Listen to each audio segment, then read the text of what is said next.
Hello po. Ang pagbaba ng kakayahan ng balat na mag-produce ng vitamin D mula sa araw habang tumatanda ay may mga sumusunod na mga dahilan.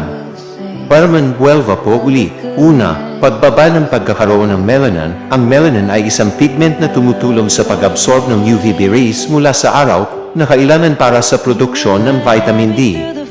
Pangalawa, pagbaba ng pagkakaroon ng 7-dehydrocholesterol.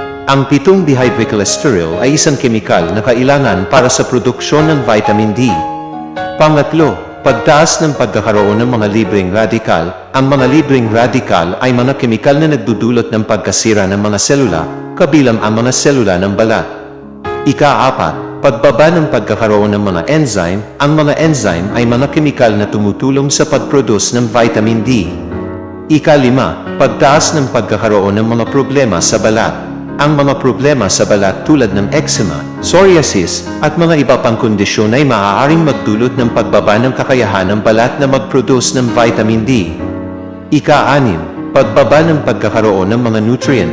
Ang mga nutrient tulad ng calcium, phosphorus, at magnesium ay kailangan para sa produksyon ng vitamin D.